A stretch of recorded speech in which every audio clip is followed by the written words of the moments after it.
Salve, salve, galera do meu Instagram.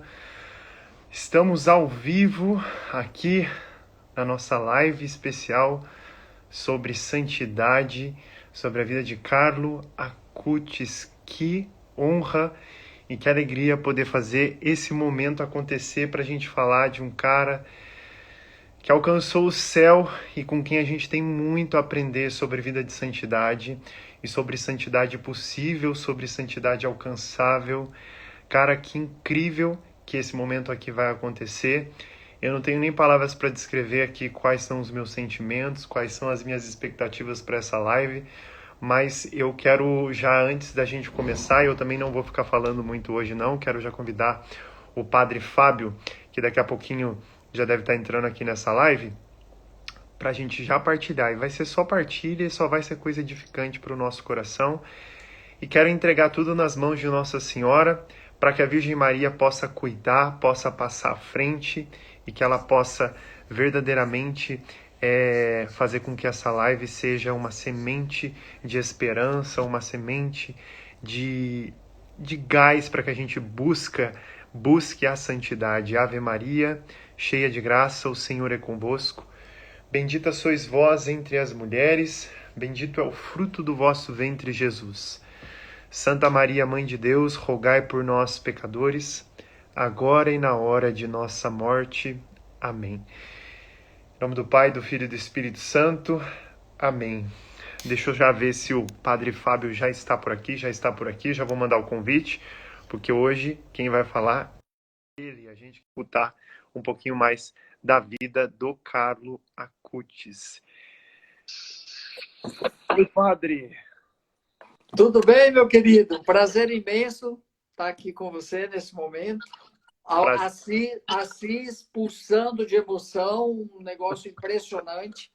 Não. E poder, justo hoje, nesse dia tão importante, estar aqui com você, partilhando esse momento.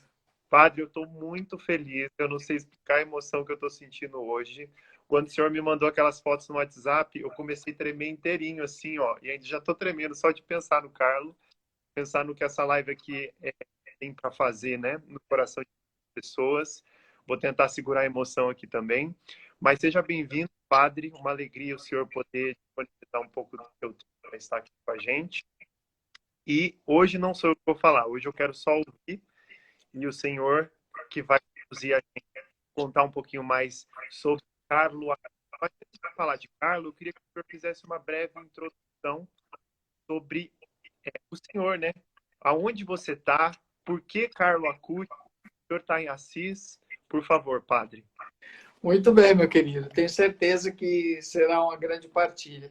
Eu sou o Padre Fábio Vieira, sou da Diocese de Corumbá, Mato Grosso do Sul. Já há mais ou menos uns 8 anos que eu sou amigo da família Acutis, né?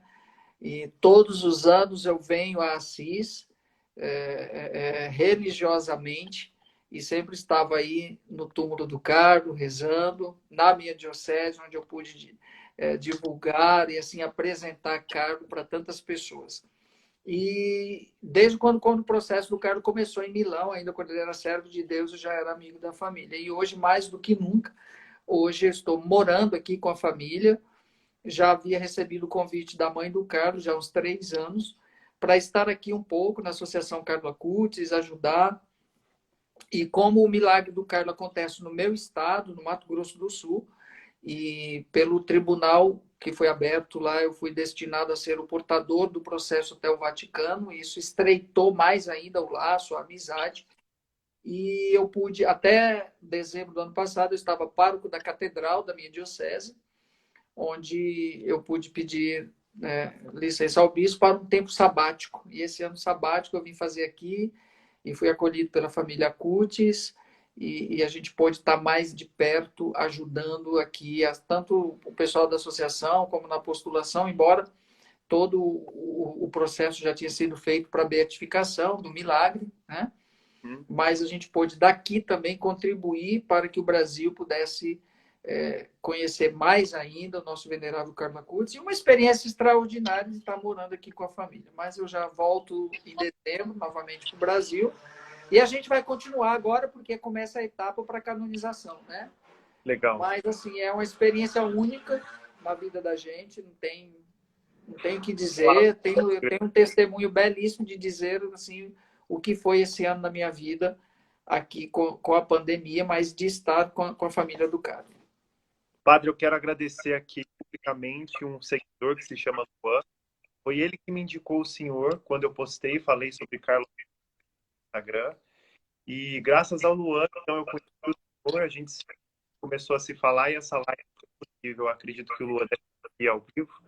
Mas muitas pessoas só viram a foto do corpo incorruptível do Carlo. E, antes de mais nada, essa live foi pensada, né, padre, por causa de hoje expor o corpo de Carlo.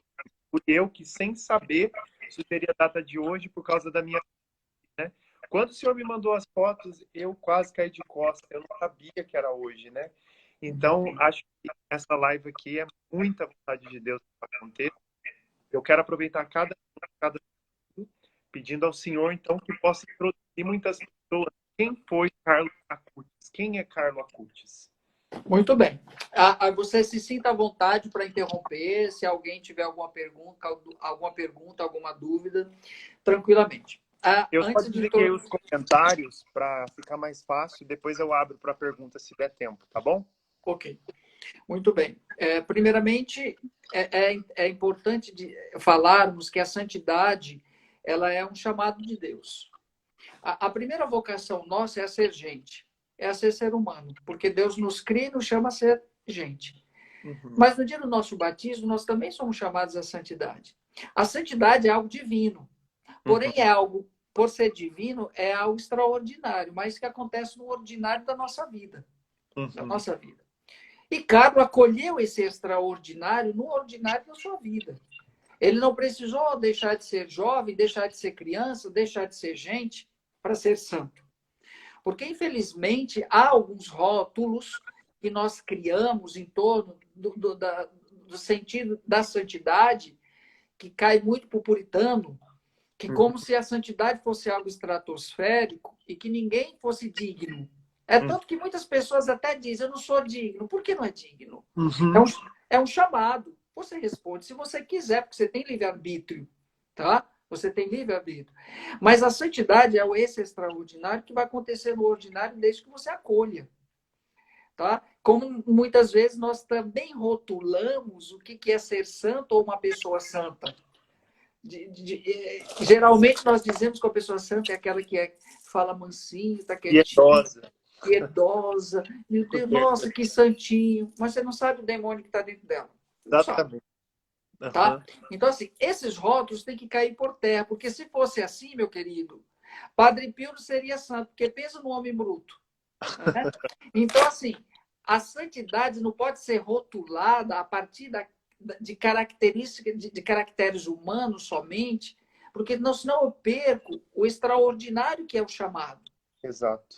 Então, Carlos acolhe isso tranquilamente. Mas como que Carlos acolhe? Vamos lá desde o início. Primeiramente, Carlos nasce em Londres, no dia 3 de maio de 1991. Por que Carlos nasce em Londres? Porque o pai estava a trabalho, recém-casado com a senhora Antônia, que é de Roma, senhora Antônia é de Roma, Andrea Acutis, que é o pai, é de Turim, mas é criado nos moldes ingleses, de uma família inglesa. É importante destacar também que Carlo é de uma família abastarda, de uma família rica da Itália. Tá? E Carlo nasce em Londres. Mas antes dos 2 anos, a família volta para a Itália, para Milão, tá? Onde está a sede da empresa, né? de todo o trabalho do pai. E ali, Carlo começa a viver como qualquer uma outra criança, como qualquer um outro ser humano. Vai estudar na escola das Marcelinas, escola religiosa. É bom a gente destacar também que, embora Carlos nasce num berço católico, porque pai e mãe são católicos, mas não era o que nós no Brasil usamos a expressão praticante. Exato. Era aqueles pais que vamos batizar, vamos à missa quando der, aquela coisa toda. Mas Carlos já apresenta esse extraordinário como criança. Por quê? Porque aos 7 anos, aí eu já pulo para os 7 anos, porque é o marco referencial onde nós vamos ver, onde nós vamos notar de forma assim clara que ali tem algo extraordinário. Porém, nós não conseguimos ainda fazer a leitura de tudo isso, porque é só depois. É como a pandemia, nós estamos vivendo, mas uma leitura de tudo isso a gente vai fazer depois, né? Quando você está vivendo, você tem clareza do que você está vivendo. Porém, aquele garoto apresentava algumas coisas extraordinárias. Por exemplo, uma criança que aos 7 anos lia todos os livros, sabia de tudo, como montar e desmontar um computador. Eu vi a biblioteca do Carlos e tinha lá livros de pessoas que estão fazendo doutorado em informática. Aquela criança de 7 anos, 8 anos de idade já sabia ler tudo aquilo. Eu não sei nem para onde que vai aquilo, né? E Carlos já sabia.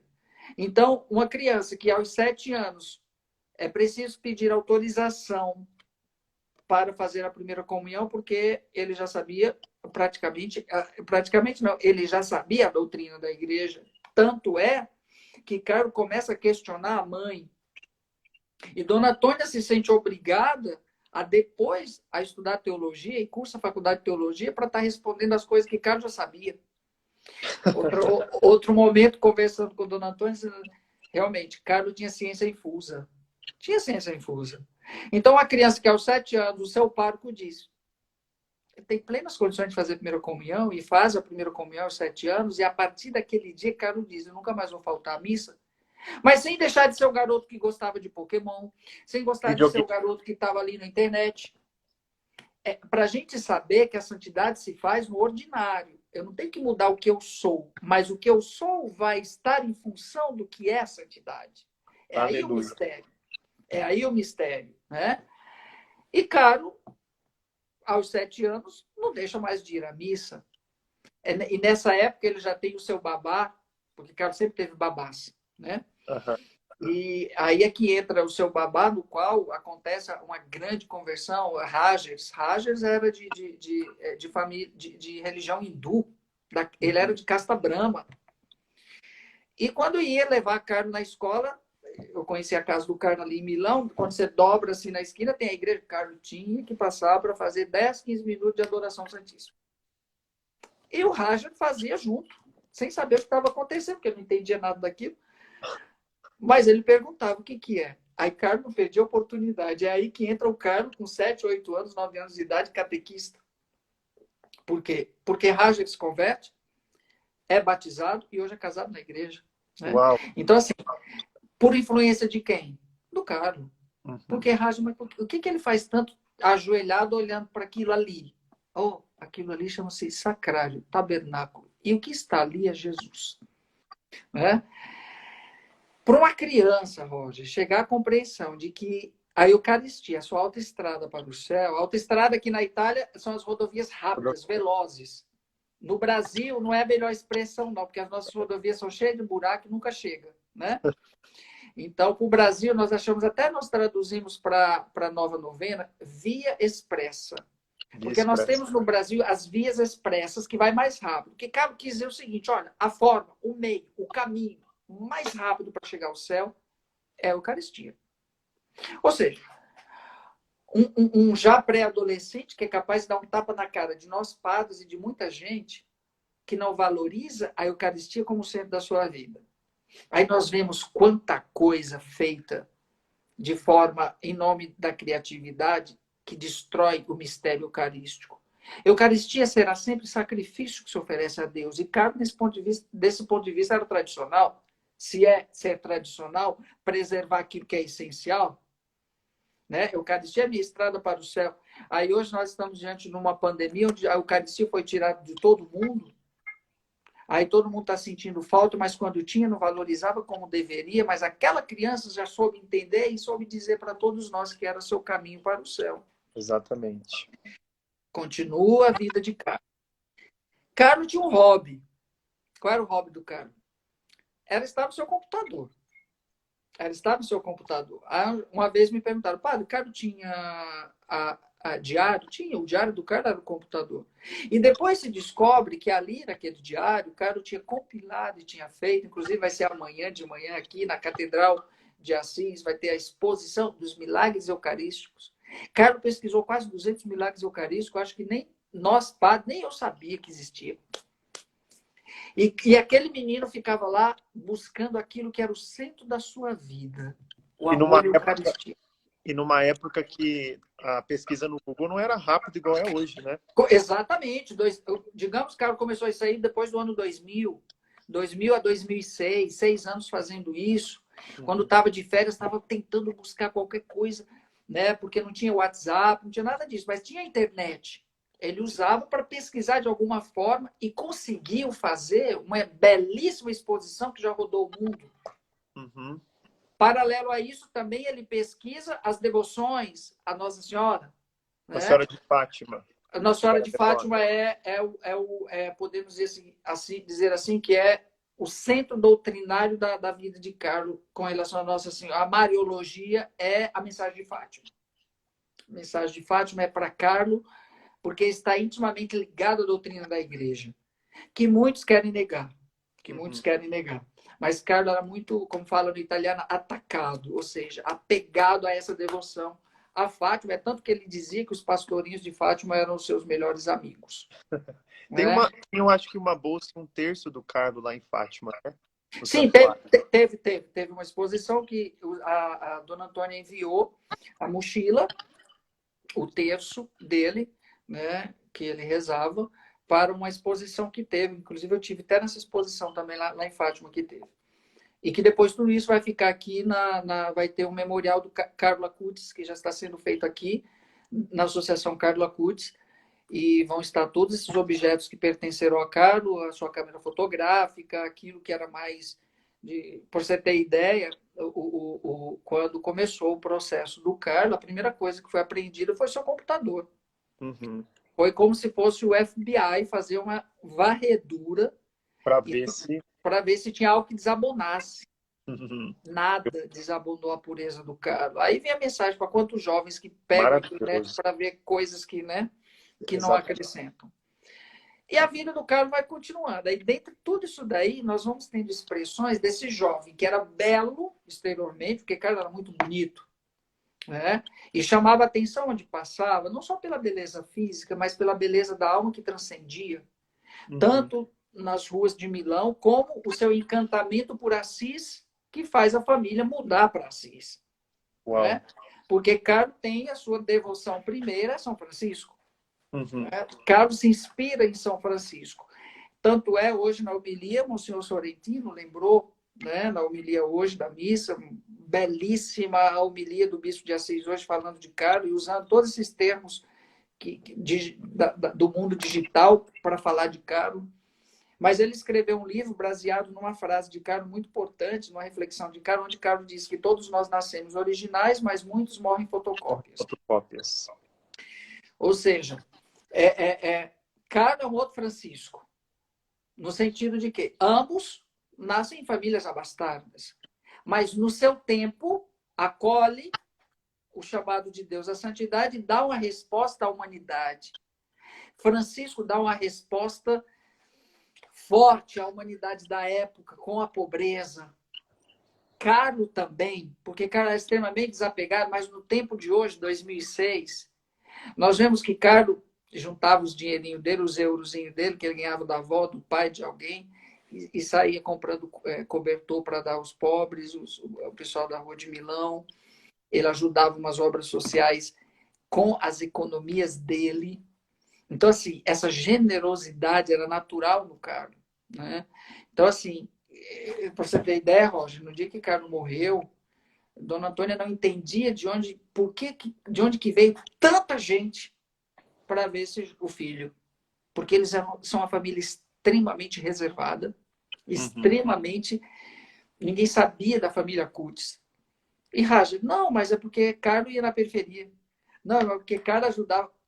Todo mundo quis, quando soube que aquele belo jovem tinha morrido, todo mundo quis ir ver, quis ir saber. Ou seja, por quê? É aí que imediatamente começa a fama de santidade de Carlos. Por quê? Porque as próprias pessoas que tinham tido contato com o Carlos começaram a entender e ver esse extraordinário, que antes não era perceptível, mas estava ali. Porque Carlos passava, ajudava, dava lanche para um, pegava o seu cobertor de casa, ia lá e dava para alguém que estava morrendo de frio lá de frente, porque Milão tem os mendigos, essas cidades grandes da Itália, a gente sempre vê gente, e ele tinha essa sensibilidade, né? E aquela multidão de gente, Dona Antônia, meu Deus, mas de onde Carlos conhecia tanta gente? E todo mundo conhecia, parecia que era amigo. Olha que coisa interessante. E hoje, os devotos são amigos de Carlos. Uhum. Né? São amigos de Carlos. Porque Carlos já em vida se fazia amar.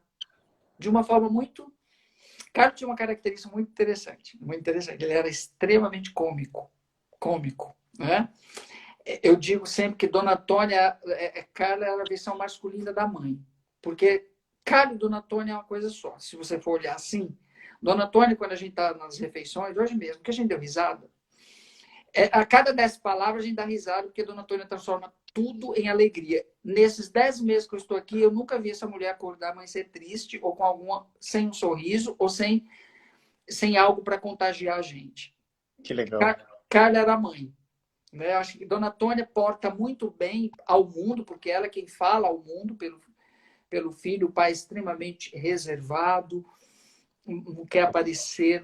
Carla é da igreja, sabe? Hoje mesmo, não queria nem estar na abertura do túmulo, mas é o jeito do pai, um homem do silêncio, um homem da contemplação. É impressionante o jeito de André. Ele é na dele. Né? Dona Antônia não, é a típica italiana que chega chegando. Né? E Carlos também chegava chegando, mas Carlos chegava chegando diferente. Carlos chegava chegando com a presença. Ele chegava... A Mirella aqui, que hoje cuida de mim, cuidou do Carlos também. Padre Fábio, era uma coisa impressionante. Quando o Carlos chegava perto da gente, a gente... Bastava olhar para ele, se a gente tivesse mal, a gente ficava assim, fazia meio que anestesiado. Porque era uma coisa boa que vinha dele. Ele conseguia transcender a isso. E voltando ao bispo, o bispo, onde está o corpo do Carlos, é justamente no local, na igreja, aquela igreja foi construída no local onde São Francisco fez a sua expoliazione, onde São Francisco se despojou, entregou tudo ali diante do bispo, que é do lado da casa do bispo, por seu pai. Carlos também fez esse despojamento nos tempos de hoje. Carlos ficava bravo quando Dona Antônia comprava uma roupa, um tênis, uma coisa, se ele não tinha acabado o que ele estava usando ainda. Mama, mas por quê, mama? Mas por quê? Você ainda tem esse aí. Entendeu? E quando eles iam fazer viagem de férias, a primeira coisa que o Carlos falava era o roteiro das missas e das igrejas. Né? Qual os horários das missas e os santuários. Porque Carlos conheceu muitos países. Eu não sei se é verdade, mas eu vi uma matéria falando que ele não quis vir para a Terra Santa, né? Sim, porque ele falou se Jesus está presente em todos os sacrários, né? E está muito mais perto, ele não tem necessidade de vir para a Terra Santa. Menino, foi uma resposta para o pai dele. Isso aí. Uau. André chamou, Carlos, vamos esse ano à Terra Santa, Jerusalém, ver os lugares de Jesus. Não quero. Jesus está aqui no tabernáculo, aqui na igreja do lado. Não precisa ir lá para ver Jesus. Deu essa resposta para o pai. O André ficou... Tá bom, não vamos então. Não preciso ir a Jerusalém para ver Jesus. Mas ele ia muito para Fátima, né? Fátima ele foi umas 3 vezes, 4 vezes. Fátima era o seu... Não sei, era o Porto Seguro do Carlos. Tem uma foto linda do Carlos lá em Fátima. Sim, tem várias. Ele era a sua devoção à Nossa Senhora de um modo muito especial, como a Madonna, Nossa Senhora de Pompei, como é Aparecida para nós no Brasil, a Pompei aqui na Itália era a sua devoção também, mas Fátima é pela mensagem, como Lourdes também, né? Ele tinha essa ligação muito, muito profunda de tudo que ele pesquisou de Nossa Senhora, essas duas ele destaca para a vida dele, para a vida dele. Mas continuando, Roger. Aí nós temos aí um jovem que aproveitava também desses momentos para ajudar seus colegas, seus amigos. Porque quando precisavam dele para alguma coisa do computador, aí ele não perdia oportunidade para falar de Deus e Nossa Senhora. Mas sempre sorrindo, sempre brincando, sempre em grupo. Né? Onde ele passava era sempre o garoto que chamava atenção. mas chamava atenção porque tinha algo e conteúdo a dizer. Carlos lia tudo da vida dos santos. É como seus dois irmãozinhos. É a coisa mais linda ver os dois, sabem tudo. Michele sabe tudo. Eu, todo dia, rezo a missa aqui com eles, a nossa missa privada, na homilia, termina a homilia, é Michele que vai ler o santo do dia. Uhum. Então, assim, aliás, um parêntese, Carlos era filho único. 4 anos depois da sua morte, Dona Antônia engravida. É aí que Dona Antônia diz que foi o primeiro milagre do filho na sua vida, foi ela poder engravidar de novo, de alto risco, e 2 gêmeos, foi gêmeos, Michele e Francesca, Que legal. que hoje tem 10 anos de idade, e você vê assim, eu que convivo com os dois, eu vejo assim, meu Deus do céu, não tenho o que dizer o que são esses dois, né? E hoje a família vive o carisma do filho. Aqui eu abro um parêntese, Roger, para dizer o meu testemunho. O que, que acontece? Quando eu vim para cá, eu vim para ficar atendendo aqui no santuário, aos peregrinos, porque são as irmãs brasileiras que cuidam, e vem gente do mundo inteiro, aí tudo prenotado, tudo certinho, para falar para os jovens, etc. De repente a gente entra na pandemia. Uhum. Tudo é cancelado. Sim. Todo o projeto, eu já com uso de ordens para atender confissão, tudo aqui, tudo é cancelado. Aí, de repente, eu estou aqui, somos 8 pessoas na família, na casa. Ficamos 2 meses e meio, porque a Itália é o primeiro país do Ocidente que entra que faz essa Foi. quarentena, exporta essa quarentena para o mundo, né? E, meu Deus do céu, o que está acontecendo? O que é isso? Aí, depois, a gente analisando isso, esse testemunho eu vou levar para a vida e dar sempre, porque foi Carlos que fez isso. O mundo todo ficou sem Eucaristia, mas a família não ficou. Carlos não Uau. deixou a família dele sem Eucaristia. Traz um padre lá do Pantanal, do Brasil, põe dentro da casa dele, e na quarentena a gente rezava a missa todo dia. Foi o que nos deu sustento até hoje. Foi a Eucaristia todo dia. Né? Que Eu estou privilégio. falando com a dona Antônia. Foi Carlos. Carlos não deixou a família sem Eucaristia. Olha que coisa interessante. E essa leitura a gente fez depois, porque... Vivendo muita coisa, né? Ô, padre, eu tenho uma dúvida. Já, Uhum. desculpa te cortar, mas eu anotei aqui, eu queria perguntar. Eu vi em alguns sites falando que Carlo teve um canal no YouTube. Ele chegou a postar algum vídeo no YouTube? Ele tinha Não. vídeo na internet? Carlos produzia vídeos. Ele tinha uns vídeos caseiros que ele brincava com os cachorros, com os gatinhos, as coisas. Tudo isso foi posterior. Dona Antônia que disponibiliza tudo isso depois. Entendi. O Carlos pesquisou a amostra, produziu vídeos. É que em várias traduções, várias coisas, as pessoas dizem que criou um site. Não, o site dos Milagres Eucarísticos foi posterior, porque tudo é descoberto depois. Entendeu? Entendi. Não foi Entendi. vida. A mãe que disponibiliza tudo num site chamado Miraculo Eucarístico. Aí as pessoas dizem que o Carlos criou o site. Não, o Carlos criou, produziu. Mas o site, a família que cria depois para disponibilizar tudo isso. Olha, eu não sabia, porque todas as fontes diz que ele criou o site, mas agora eu entendo que ele que reuniu as informações, Isso. ele fez a pesquisa, ele se dedicou, mas Exato. com a sua morte, a família que depois disponibilizou tudo isso, né? Exatamente, que é o site Miraculo Eucarístico. Legal. Depois o senhor comenta nessa live que vai ficar salva lá o site para o pessoal entrar e também Ok, poder é esse site conhecer. que está agregado ao www.carlacutis.com e que amanhã nós vamos ter. Isso aí está disponível, a família até disponibilizou para quem quiser baixar, quem quiser reproduzir, fazer essa. Eu fiz no Brasil essa exposição, entendeu? Mas tudo isso, Roger, é posterior. Uhum. Enquanto o Carlos estava produzindo, não. Né? Mas eu vi também um outro vídeo do Carlo, algumas pessoas dizendo que o Carlo, ele fala no vídeo, né? Eu estou destinado a morrer. Ele fala em italiano, né? Você sabe em que contexto que é aquele vídeo? Bom, eu te falei que hoje eu ia dizer algo inédito que eu não disse em nenhuma live. Falou. Então é sobre isso. Uau! Todo mundo quer saber a origem desse vídeo, se foi um vídeo que foi feito na escola, por que ele foi feito esse vídeo. Esse vídeo tem um outro complementinho. É onde ele diz, sono destinato a morire. Morire. Sim. Qual é o contexto desse vídeo? Carlos gravou esse vídeo sozinho no quarto.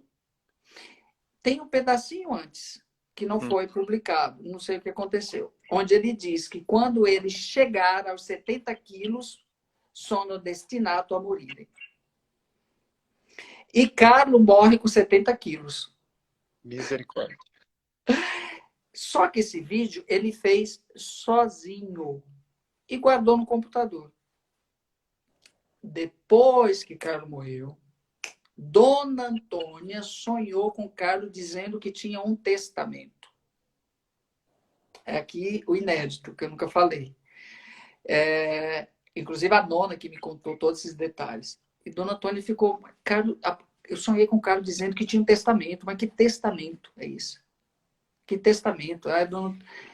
Deve ser que ele deixou alguma coisa escrita. O que foi? Foram fuçar nas coisas, abrir o computador. Acharam esse vídeo. Era o testamento que ele estava dizendo. Ou seja, ele já sabia que ia morrer.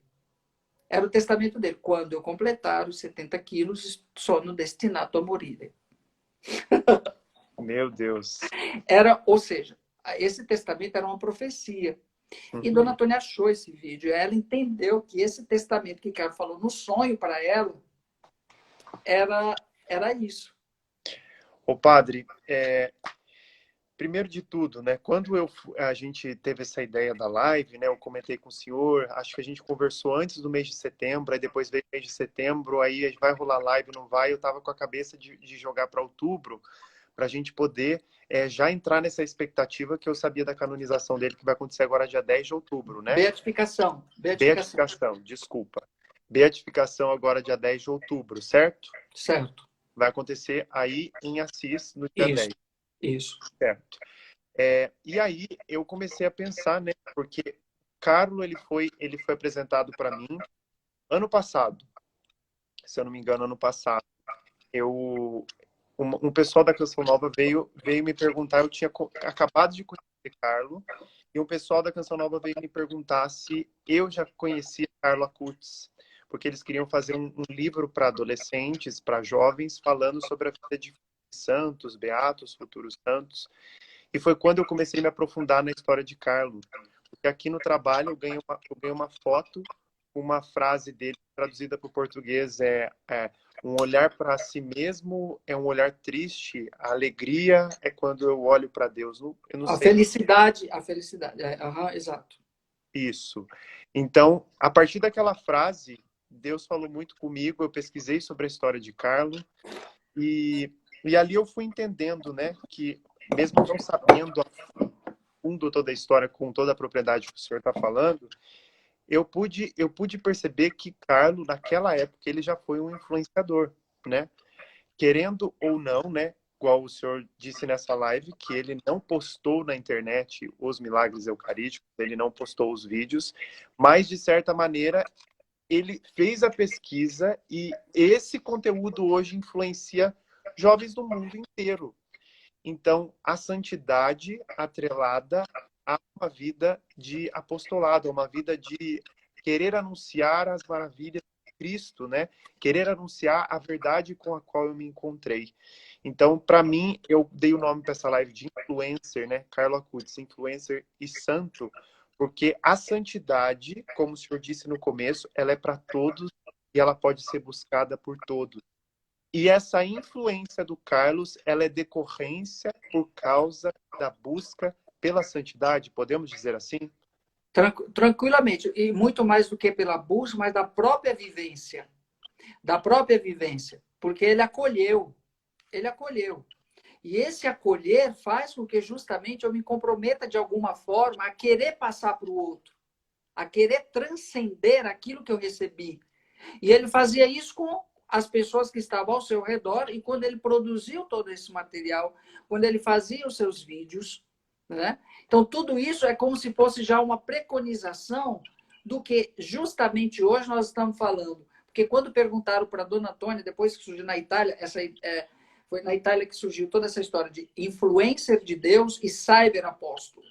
E perguntaram para a Dona Antônia, porque o que a senhora acha desse título que estão dando a seu filho justamente por conta do uso da internet, né? E Carlos usava a internet para buscar esses conhecimentos acerca da própria fé, mas com o intuito de transmitir, lógico, de transmitir. Ele não fez aquilo para ele, porque ele sabia que realmente aquilo ia transcender, lógico. Agora, Dona Antônia responde o seguinte, olha, o termo influência, ele tem duas coisas. Ele tem um lado negativo e um lado positivo. Porque quantos influencers são negativos? Total, a Né? grande maioria. Exatamente. Aí ela falou assim, olha, esse termo ele é muito, muito negativo no mundo porque influência. Quantas pessoas seguem coisas tão vazias e se deixam influenciar por... Mas se o meu filho for, se esse título for para influência, como se dizer, de Deus, para as coisas de Deus, que Carlos seja a porta de purificação do termo influência. Influência de Deus é uma novidade. Sim. Influência de Deus. É o tá? que mais me chamou a atenção. Exatamente. Quando fala de Carlos. Exato. Então, assim, e como influenciou? Porque Carlos passa a ser conhecido pela internet. Muita gente conheceu Carlos pela internet. Então, de certa forma, influenciou. Exatamente. Né? Então, assim, eu particularmente gosto do cyberapóstolo. Eu acho assim, algo bem mais cyberapóstolo. Eu acho assim, uma coisa assim, Mais bem forte. mais forte, impactante. É um cyberapóstolo é mais completo no sentido, porque Carlos não só era aquele que tentava influenciar mostrando as belezas da fé, mas o menino montava e desmontava um computador, rapaz. Né? Então ele era um cyber mesmo, no sentido de que conhecia a máquina. Na época, mas conhecia 2006, lógico, hoje, meu Deus, Carlos hoje com Instagram e outras coisas, como que não seria, né? Ele chegou a usar rede social em Não, 2006? nem celular Carlos tinha. Nem celular. Nem celular. Mas eu vi uma entrevista. É legal falar disso, né? Que eu nunca vi nada escrito. Eu vi uma entrevista que a mãe dele deu também, falando que se o Carlos tivesse hoje utilizando as redes sociais, estivesse utilizando, né, toda essa mídia que nós jovens hoje utilizamos, ela disse que o Carlos, por conhecer o filho dela, com certeza não ia ser escravo dessas mídias, mas ia saber utilizá-las e ordená-las para Cristo. Eu vi na entrevista em inglês na ACI Digital. Sim, Fortíssimo. se você notar, eu acho que isso é um pouco bem presente a educação que o pai dá. O pai é muito equilibrado no sentido de ponderação das coisas. Eu vejo como que são com os dois meninos, com o casalzinho. São muito moderados. Há tempo realmente para tudo. Nós aqui, com facilidade, talvez pelo nosso vazio e pelas nossas carências, nós nos deixamos levar e nos escravizamos um pouco pelas mídias. Mas com certeza, Carlos saberia o momento de tudo, como eu vejo os meninos. Eu acho incrível, padre, porque ele usava a internet, ele jogava videogame, ele estava com os amigos, ele era normal, mas isso não roubou ele de viver a santidade. De jeito nenhum. É aí que está o mistério que eu falei no início, meu querido. A santidade não é algo estratosférico, é algo aqui, ó. Só Da você vida. acolher. É só você acolher. Primeira coisa, tem que acolher a si mesmo. Tem gente que vive fugindo dela mesma. Né? Se você for olhar a vida dos santos, olha Santo Agostinho, quem foi, criatura. Olha São Jerônimo, quem foi, que vida mundana. Santo Agostinho tem uma frase muito bela que diz assim: não há santo sem passado e não há pecador sem futuro. Uau! Né? Ou seja, o santo é santo porque teve um passado e, de repente, um passado horrível. Por isso que chegou à santidade. E o pecador de hoje pode ser santo amanhã, então eu não posso julgar nem rotular ninguém, dizer que você não pode ser santo porque você peca hoje. Se de repente o pecado é muitas vezes a escada para a santidade, se você transcender. Né? Então esses rótulos, Roger, às vezes acabam com a gente.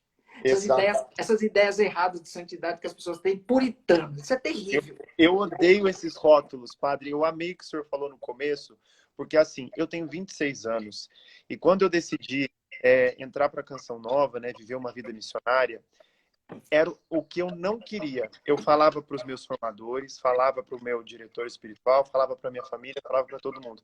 Eu não quero ser uma outra pessoa depois que eu começar a seguir a Deus. Eu quero ser o Roger, com toda a potencialidade do Roger, mas assumir a personalidade, a característica do Roger, mas levar tudo isso para Cristo, levar tudo isso para Deus. Então, às vezes, né, eu tenho o meu próprio estilo de vestir, eu tenho meu próprio estilo de de ver a vida, de ver o mundo, mas isso não me distancia da santidade. Mas com aquilo que é a matéria-prima que Deus me deu, que Deus me fez, a minha história, as minhas influências, eu busco a santidade. Então, para mim é muito forte, porque eu vejo em Carlos um jovem. Para mim, quando o senhor mandou a foto, o Carlos de Nike, calça jeans. Não, eu chorei, dá vontade de chorar, porque assim, eu não preciso. Entendo o que eu vou dizer, padre. Eu nunca me senti chamado a ser padre, eu nunca me senti chamado a ser religioso, mas eu me sinto chamado à santidade, entende? Então eu posso usar calça jeans, eu posso usar Nike, mas eu posso viver uma vida coerente com o evangelho. É isso que eu estou buscando, é isso que eu quero, é isso que todos somos chamados, entende? Meu filho, eu amo shopping comer pipoca. No shopping assistir no cinema. Meu filho Eu tem também. coisa melhor do que isso. Aí, o padre no cinema, o padre de carne e osso, meu filho. Porque no céu não vai ter nem pipoca nem cinema. Então eu vou usar o cinema aqui. Então há uma besteira do povo e das pessoas, às vezes, que como se o mundo fosse totalmente ruim. Quem faz o mundo ruim são as suas escolhas, são as suas opções. Entendeu? Então, assim, é chato isso. Aí vem um cara que em 2006 dá um tapa na cara em todo mundo e num processo veloz, 14 anos depois da sua morte, nós já estamos beatificando esse jovem e daqui a pouco canonizando. Então, para dizer, gente, vamos parar com um pouquinho de hipocrisia, entender que a santidade é algo que acontece com o pé no chão, não é flutuando, não é se Exatamente. adulterando, é sendo originais, não fotocópias, como o próprio Carlos diz, porque nós vamos, no decorrer da vida, às vezes, assumindo posturas e caricaturas e nos adulterando daquilo que originalmente Deus nos criou, que foi por amor. Deus nos criou para o amor. Aí vamos inventando coisas e histórias para fugir desse fim. Tenha santa paciência. Aí vem um jovem belo que tinha tudo para ser igual a qualquer um outro e, no entanto, fez a diferença. Com Carlos, 15 anos, deixou um legado no mundo. Jovens, hoje, pessoas do mundo inteiro receberam a foto do corpo de Carlos. Carlos não tinha ideia do que ele ia viver. Carlos não não tinha tinha. ideia, não Não tinha. tinha. Não E tinha. 2020, a foto de Carlos. Aqui, ó, eu estou no convento aqui na Terra Santa, que é cheio de estudantes, de padres que vêm aqui para estudar. Eu estou morando aqui por 2 semanas por causa do lockdown. Tem gente da Índia, tem gente da Itália, tem gente. Quem mais? Tem gente do Brasil, tem gente de todas as partes do mundo. Hoje, no jantar, a conversa, sem eu falar, foi sobre Carlo Acutis. Vocês viram a foto daquele jovem incorrupto? Gente, pelo amor de Deus, pelo amor de Deus, o Meu que está filho, acontecendo? você não imagina a emoção depois da exumação que eu estive presente ano passado. Quando eu vi, 13 anos depois, Carlos sair do túmulo. E quando eu vi tudo perfeito, Roger do céu, eu olhava assim, ó, para ver se era verdade, sim. Deus, quando faz, faz É verdade, padre? verdadeira, verdadeiríssima. Eu estava em seguida depois da exumação. Eu vim correndo do Brasil, porque a dona Antônia disse, padre, você tem que estar presente. Lógico, o corpo ficou 2 meses sendo trabalhado, né? Purificado de muita coisa, lógico, estava desidratado. Gente, 13 anos sepultado. 13 anos sepultado, né? Mas nada se decompôs. Quando abriu-se internamente, nenhum órgão interno se decompôs. É tanto que para a beatificação, lá na Basílica, vai o coração no relicário. Meu Vai o Deus. coração. Então estava perfeito, eu ficava ali, eu rezei, né? Eu fiquei, meu Deus do céu, as mãos, as unhas, os cabelos caídos, assim. Eu assim, meu Deus do céu, como que pode? Deus, quando faz, faz perfeito. O que Deus quis mostrar ao mundo com o Carlos? Nada se decompôs. Nada se decompôs. Eu tô chocado. Lógico que há 3 semanas atrás o Carlos foi vestido, ele não foi sepultado com aquela roupa, Sim, né? Foi vestido, estava somente coberto com lençol, depois foi vestido, etc, etc. Mas, menino do céu, olha, quando eu via antes e vi depois, que foi feito, ficou 2 meses, legistas, médicos que vieram, né? É um trabalho bem delicado, é como se fosse uma hidratação que fizesse, uma película que se põe para Não é máscara, não é cera, como estão dizendo por aí que é cera. Não é nada de cera, não, pelo amor de Deus. Aí, gente, escuta Eu o que o vi Padre tá quando saí, falando. eu vi quando saí do túmulo, eu vi. Ah, o povo fala coisa que, olha, sinceramente. Então, ficamos com alguém que foi testemunha, né? A Sou, sua. meu filho, sou, porque eu vi. Amém. Fico feliz, fico muito feliz, porque no jantar aqui também disseram que podia ser máscara, que podia ser qualquer coisa.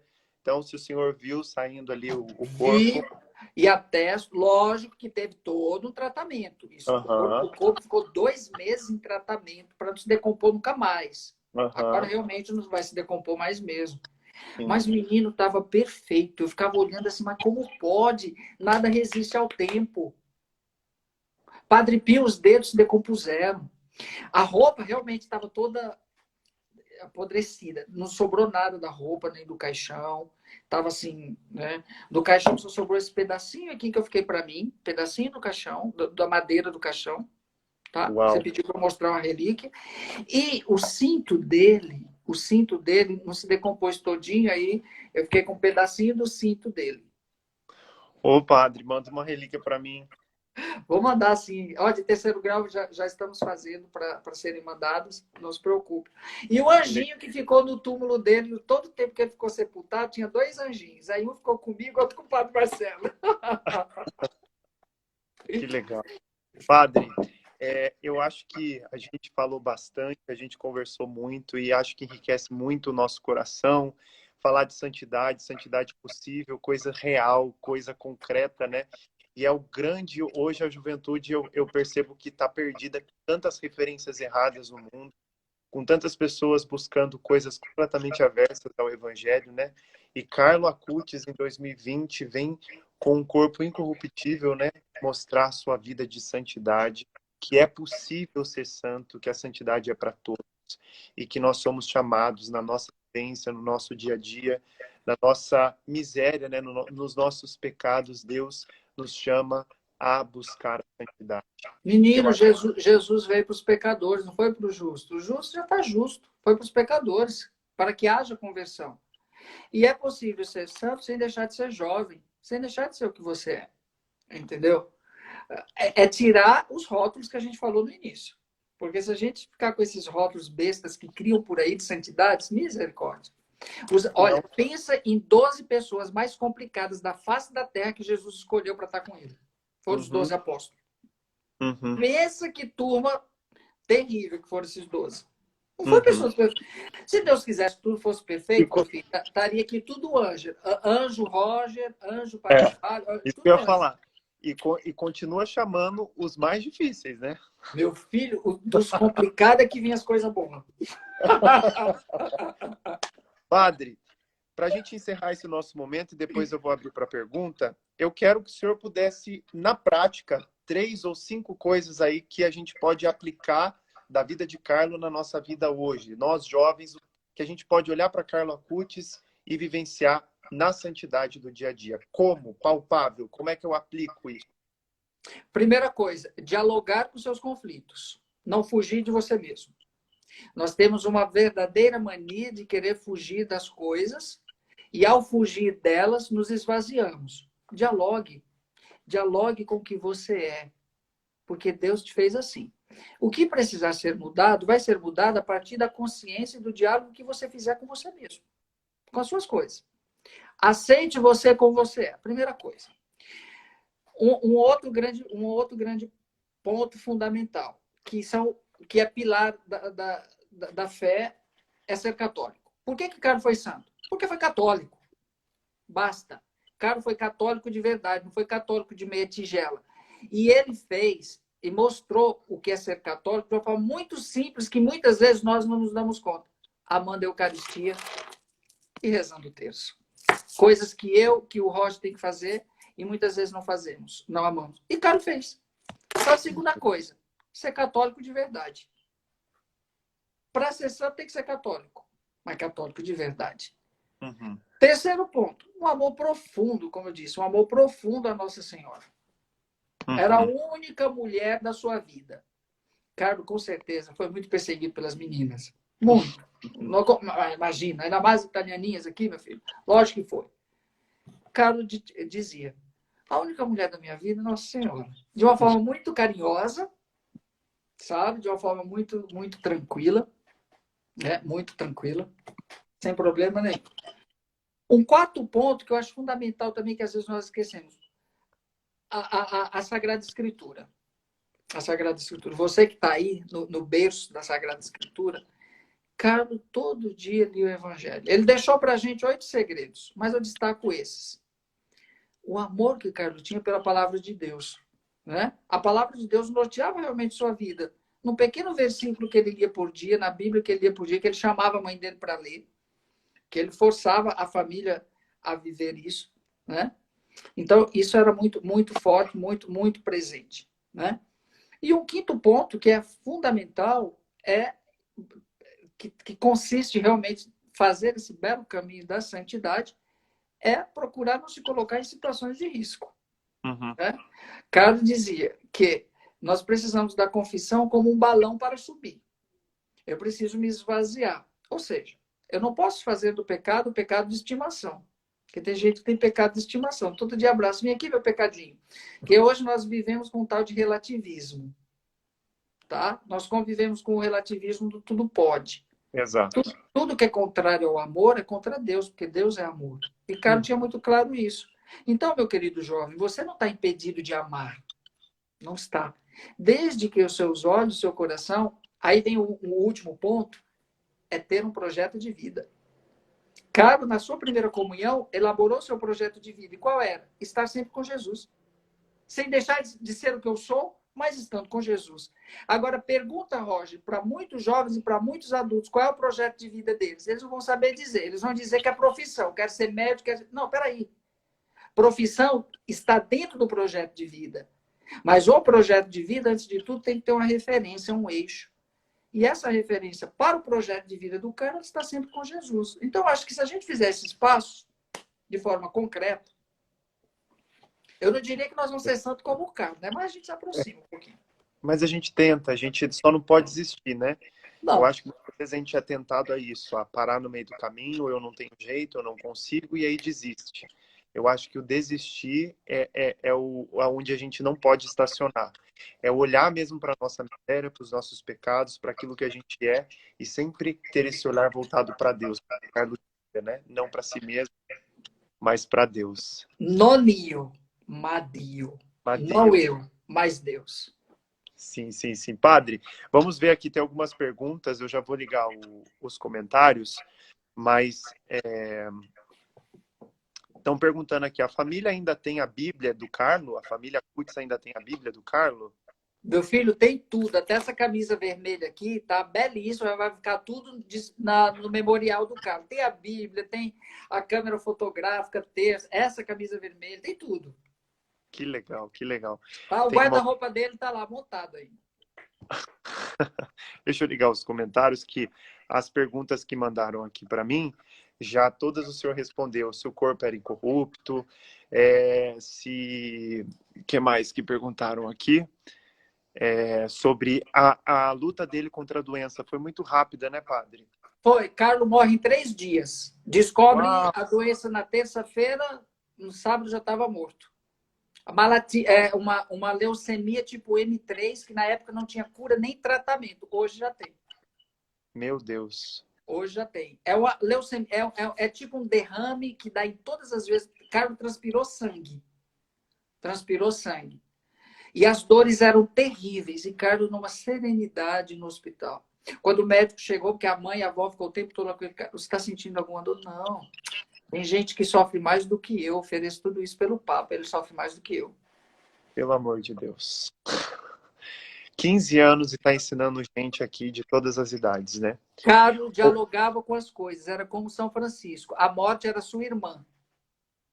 E ele era devoto de São Francisco, né? Devotíssimo, devotíssimo. E antes de morrer, olha que coisa interessante. Quando o Carlos veio para Assis, pela primeira vez de férias, porque aí a família comprou essa casa aqui, que eu estou, por conta do Carlos, para vir sempre a Assis, que ele queria vir para Assis. Aí ele disse para a mãe dele: Mama, eu quero ser enterrado em Assis. Doutor, mas peraí, filho, nós vamos morrer primeiro que você. Eu quero ser enterrado em Assis. E Dona Antônia realizou o desejo do filho de ser enterrado em Assis, porque a família é toda de Milão. Uau! Ele preconiza, ele já vivia tanto em Deus que ele falava as coisas naturalmente. Mama, quero ser enterrado aqui. Ô, padre, outra pergunta aqui. A gente tem só mais 4 minutinhos, porque é só uma hora de live, né? Qual foi o milagre que aconteceu no Brasil? Sim, foi a cura de uma criança com uma doença congênita no pâncreas, tá? Lá na paróquia São Sebastião, da cidade de Campo Grande, Mato Grosso do Sul, paróquia do Padre Marcelo Tenório. E no dia 12 de outubro, o Padre Marcelo chama a família com essa criança e com a relíquia do Carlo que o Padre Marcelo tinha, eles fazem uma oração pedindo a intercessão do Carlo, porque não tinha cura, não tinha tratamento e a criança já estava se entregando, que era um refluxo constante, não tinha mais vida, porque havia também um defeito congênito no pâncreas da criança. Semanas depois, simplesmente a criança não tinha mais nada. Uau! Mais nada. E olha que eu fui o portador do milagre até a Congregação pela Causa dos Santos. Uhum. Olha, o que foi feito de exame antes, depois e comparado, tudo, foram duas vezes que eu portei o processo ao Vaticano. Uhum. Aí a equipe médica dos cientistas do Vaticano, realmente, o pâncreas era assim, isso não podia nunca ter evoluído com a cura. Não tem explicação, é milagre. Padre, muito obrigado pela partilha, pela live, por todo o ensinamento. Já Peço acabou? Eu peço, para mim passou uma hora rapidinha, é porque eu não quero perder essa live. Eu preciso salvar essa live. Eu já vivi situações de chegar em uma hora e o negócio cair, então eu quero te agradecer. Eu quero agradecer pela sua partilha, por tudo que o senhor trouxe para nós hoje. Eu vou deixar, gente, essa live salva em nome de Jesus. Vocês espalhem essa live para todo mundo do Brasil e além Brasil, porque a gente precisa fazer com que esse menino seja conhecido, com que esse futuro beato da igreja seja realmente alcançado por vários jovens que precisam conhecer a história de Carlo. Padre, gratidão, reze por mim aí em Assis, no túmulo de Carlo. Se Deus quiser, um dia, em breve, estarei aí também fazendo as minhas orações. Meu filho, estou à disposição, mesmo quando quiser discutir um outro tema, chama aqui que a gente briga. Não tem problema nenhum, tá? Perfeito. Aqui a gente conversa de tudo. Que ótimo. Deus lhe pague, padre. Gratidão. Imagina que é isso. É missão Depois, nossa. É missão Depois o nossa. senhor comenta aqui, quando eu deixar salva a live, comenta o site que o pessoal está perguntando também. Ok. Tá Tá bom? bom. Tá bom. Gratidão. Deus Imagina, abençoe. meu filho. Deus Dá abençoe uma bênção você. para nós, dá uma bênção para nós. O Senhor esteja convosco. Ele está no meio de nós. Por intercessão do nosso venerável Carlo Acutis, abençoe-nos o Deus Todo-Poderoso, Pai, Filho e Espírito Santo. Amém. Amém. Gratidão, padre. Obrigado, viu? Eu que te agradeço. Então, é à disposição. Quando precisar, é só chamar. Valeu. Tchau, tchau. Tchau. Agora, eu que enxuguei as lágrimas aqui. Gente, obrigado por vocês terem aceitado esse convite e assistido essa live. Foi maravilhosa, maravilhosa, maravilhosa. Eu vou encerrando por aqui, porque eu não quero perder ela. Eu quero salvar essa live em nome de Jesus. Para você salvar essa live, para você enviar para todo mundo que você quiser, junto com as fotos do Carlo do corpo incorrupto. Tá bom, gente? Gratidão, um grande beijo, um grande abraço. Se Deus quiser, um dia estarei lá em Assis também, fazendo a minha experiência pessoalmente com o túmulo, com o corpo de Carlo Acutis. Deus abençoe vocês, um grande abraço, até a próxima, se Deus quiser. Tchau, tchau.